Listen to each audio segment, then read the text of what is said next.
just mulling over some ideas. My husband has a small business and has been struggling with over $500K worth of debt. He has put it to me to quit my work and be a stay-at-home mum so he can fully concentrate on the business. At the moment, I'm in a job with pay that we need to survive, and I love my job. We also have an $800K plus mortgage that I have ill feelings towards as it's a massive debt. We are on 10 acres with an okay size house in a semi-rural area in Western Sydney. I've been thinking about the option of selling our place to downsize and eventually repurchasing with the capital growth or gains, the CG. We would have roughly $700K left over once our current mortgage is paid. I would ideally like a mortgage of less than $500K so we can pay it down quicker and be closer to our FI, financial independence, I guess. High fidelity, FI, closer to our fidelity. Financial independence. Financial fidelity. Selling would lessen the pressure off my husband and reduce mortgage repayment so I could continue working. What would you do? Man, there is a lot there. I actually went to the Facebook group and I'll just log in to bring it up. Like, what's your initial response there, John? Yeah, so many bits and pieces that I want answers to be able to come to some sort of conclusion, or not a conclusion, but just my thoughts. But I think, yeah, there's the debt on the small business. How much stress is that creating, or is it relative to the asset value? Is it like you need to know the turnover of the business? Like $500K of debt in some examples is very minor, whereas others it's like, oh, wow, how did it get to that when my income's only X? So you want to if we've got to put things in perspective and say, well, what does it actually mean? Is it that bad? Yeah. So I asked for some clarity because I'm reading this. I'm like, there's something here that ain't computing. Yeah. And I'll read. So I basically said, like, firstly, what is the business? Yeah. Right. So what is it? Vehicle manufacturing and custom work. Right. And then I said, and what is the $500K debt for? And what does the business turn over each year? Yeah. As you asked. She says, I'm not 100% sure what the business turns over each year. The debt is a mix of land taxes, workshop mortgage repayments that are behind, income tax, super, and a billion other different insurances. Right. And I said, well, what is the debt on the workshop itself and the value of the workshop? This is where it's like, this information is material. And there's a whole thing here, John, because there's one giant thing that's standing out, and we'll get to that. It's a $1 million mortgage and the workshop's worth $2.5 million. Right. So there's a 1.5 ton of equity sitting there. That changes the game slightly. Like, my instant response is, I'm sorry, your husband can't run a business. Well, and my thoughts when you mentioned that went straight to, okay, I'm really good at what I do. I've never run a business before, but organically, because I'm good at it, I get customers in and I'm busy and I've got to put more staff on and I all of a sudden buy this premise and all of this. But I've never actually gone through business training per se. Or had someone doing the bookkeeping and the accounts. And how common is that in any industry? 100%. So when you look at it, asset versus debt, there's actually not too much of a concern there. The concern is, right, as you mentioned, how's our bookkeeping work? Okay, money coming in, X amount goes to super, X amount goes to income tax. Like, you've got to portion the income that comes in. So the whole situation here, like, in money terms, this is not a balance sheet problem. She's writing to me here saying that it is a balance sheet problem because we've got all this debt. The problem is a P&L problem, which is your husband isn't making enough income. Maybe he did well sometimes and things have caught up. Your husband can't run a business. And that's not a judgy thing to say. No. Or something's changed. And the reason I want to go there is, at the moment, so he wants me to quit my work and be a stay-at-home mum so he can fully concentrate on the business. What are you talking about? That's not going to change anything with the business. Yeah, I don't know the ages of the kids, but the doubling down on that is she loves her job. Yes. All of a sudden, there's no purpose. Like, what are we there doing may be here? a different purpose that's not going to make her Yeah. content and happy. So that's a massive red flag. Yeah. I just honestly see this as the problem is your husband at some point, and maybe at some point it's been really successful, they've printed money, but at some point income has dropped Yeah. and we haven't keep up with our basic money cash flow. And even this is similar, John, probably a month ago now, that buyer's advocacy business Dashdot went under. Yep.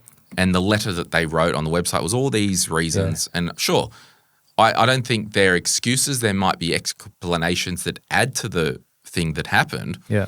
But at the end of the day, when you're running a business, you do not ever get around the fundamentals of cash flow management. No. It's as simple as that. Yeah. And if you run on the line, you look up and you're in 500 grand worth of debt later. Now, we don't know if he has been a primary caregiver and working part-time, not sure, but I do know one thing.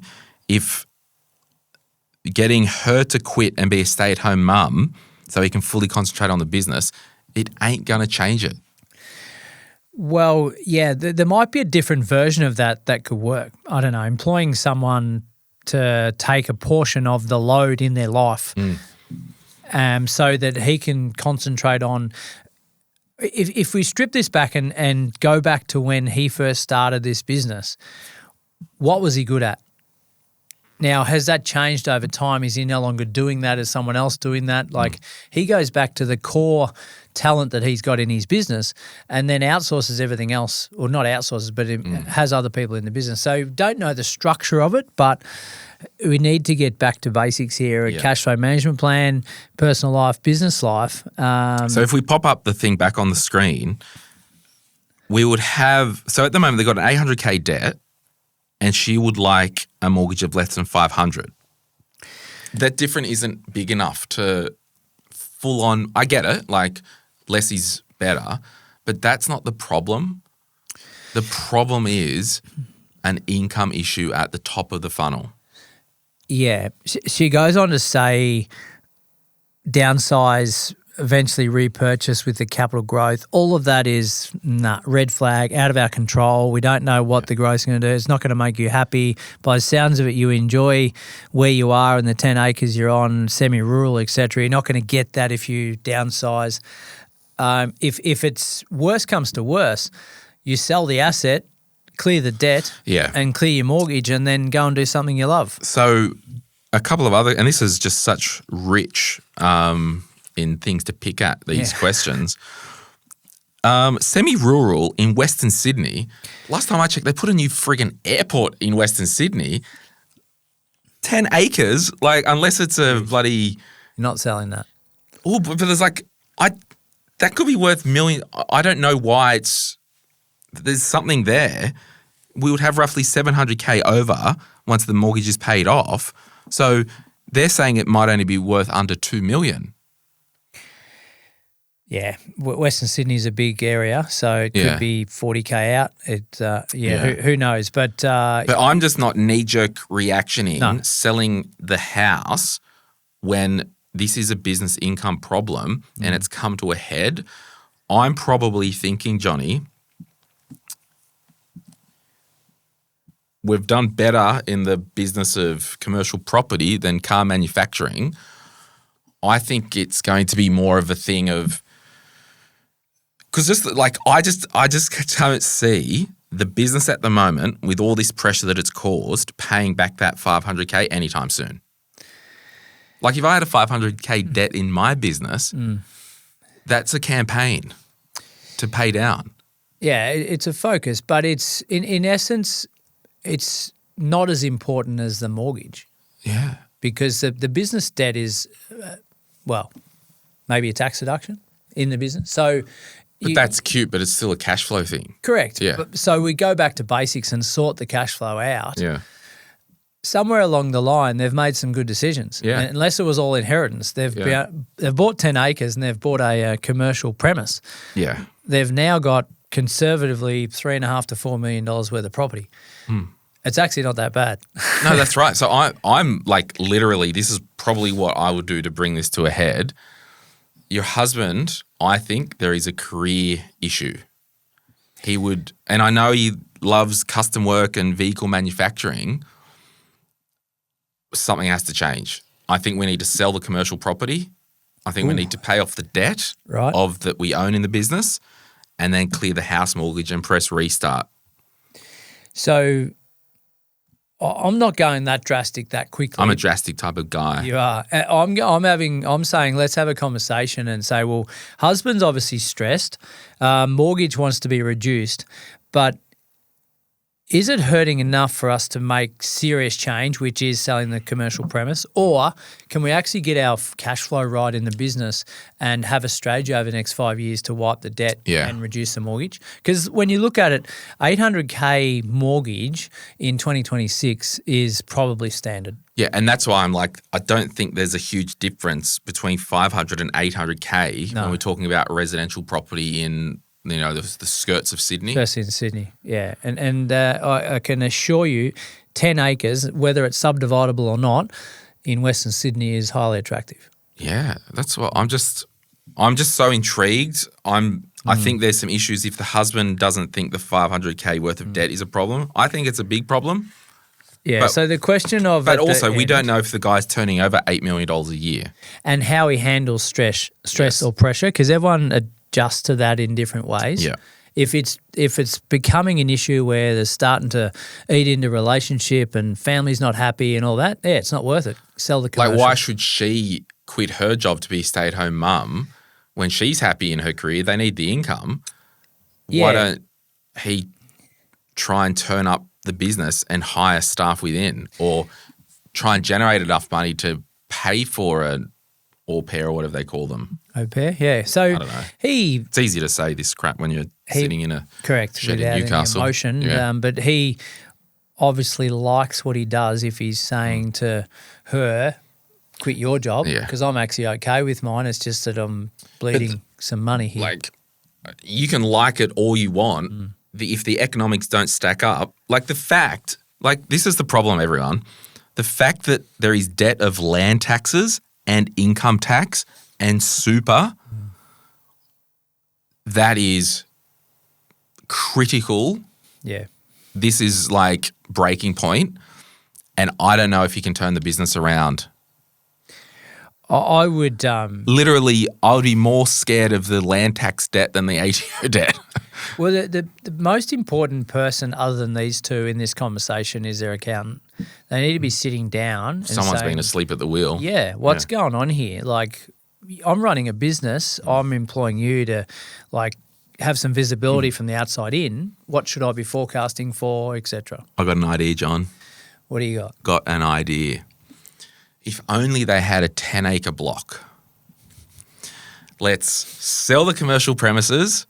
Let's pay off that debt back, right? 500K. Let's clear the house mortgage. Flip and build a 200 grand shed on the block and work from there. Then you can love what you do without all the overheads, because then it can be more of the hobby business. Because I'm seeing this vehicle manufacturing and custom work. There could be a lot of work, and if you are in that industry, people will know who you are and they will go to you. So, for example, next door here, Ben at Benchmark Performance, whatever it's called, he's got the dyno next door. Yeah. All day long, that's why I had to spend freaking $20,000 on insulation for audio here. But like all day long, there's trucks that are pulling up. Yeah. People truck their cars in to get him to tune them. Yeah. He was also doing tuning for cars in Japan remotely here. Wow. Like hugely specialist niche. So if this guy was just like, because he could be the best custom work guy on the planet, the best vehicle manufacturer on the planet, I'm honestly building my own custom shed on the 10 acres and being debt-free, and all that pressure's gone, and he can still do custom stuff. I don't know. Call me old-fashioned. Well, I'm reluctant to sell an asset if it's been performing for them. That's all. They owe 500 friggin' grand in debt. Where's that coming from? Yeah, I know, but we've all – no, I shouldn't say we've all. These situations happen, and sometimes I would want them to explore a solution to get rid of that in the next 5 years before you say, yep, let's just sell it all. That's all. Yeah. How long have they been running the business? Well, this is all the crap that we don't know. Yeah. Okay. And that's it. Like if he's really good, I would assume the commercial property is very near to where they live anyway. If you're that good, your customers, you're like, yeah, our warehouse or whatever is now on this property. I just don't see the downside in being completely debt-free. No, that's definitely a positive. However, you've lost an asset in the meantime. But you're not paying all the interest. No. And you've removed all that stress. Anyway, we don't know the full situation. Anyway, let us know if you're commenting on Spotify or YouTube. What would you do in that situation? Because I just think it's fascinating, and good luck to them. And But it's just this whole thing just seems concerning to me. Yeah, as do I think it's concerning. But the debt can do a lot of things to a lot of people. Like it causes a lot of stress, doesn't it? Absolutely. And sometimes we can't see the trees for the woods or the forest from the leaves or whatever the thing is, whatever bad analogy you're trying to spit out. But so for me, and this is crazy, right? I think sometimes in small business, people think it's okay to have debt, which it is, right? But the problem is if you've got a relationship that you just walk into owning debt, like the red flag is that it's debt, not – because I'm just thinking, okay, there's $500,000 debt. Is there a dyno tuner or a hoist that's equipment finance that's $300,000 that generates the income? Yeah. But if it's all this sloppy stuff, that's a different type of debt. But I'm sitting here thinking, as everyone else probably is, we've got a commercial asset worth $2.5 million that's got no debt from a loan perspective. It's got $1 million. No, it's not on there. Oh. The $1 million, $1 million mortgage. This was the thing I clarified. It's got the $1 million mortgage and it's worth 2.5. So there's $1.5 million. Ah, yes. Sorry. Yeah, because some of the debt is overdue mortgage repayments. Yeah. So the 500 worth of debt is in the 1 mil, or is it forget over the 1 above? million. Yes, the 500K is the operating costs of debt. So we're behind in income tax, super, mortgage repayments, land tax. All right, John just caught up. Yeah. Righto. There's more of an argument to sell on that basis. Yeah, because anyway, that was the longest segment in the world. Yeah. Let us know what you think, what you would do, but I don't know. I just think something has to change. Yeah. And if you owe money to the ATO and land tax and your mortgage repayments, it doesn't take long before you hear this. We're coming to put a lien, like we want our money. Like it's just, let's get ahead of this. Spend $200,000, build a nice tin shed or whatever on your property. Yeah. And then you're closer to the family, all that stuff. Hey, it's Glenn here. Thank you so much for watching today's video. You made it to the end. Can I ask a favor? Can you hit that like button and maybe hit subscribe if you want to get notified when we release further videos just like this one, whether you watch the Money, Money, Money podcast or Retire Right. And remember, if you want to learn more about investing, I've got an investing book, The Quick Start Guide to Investing, and there's a link in the description to get your hands on a copy. Thank you so much. Bye.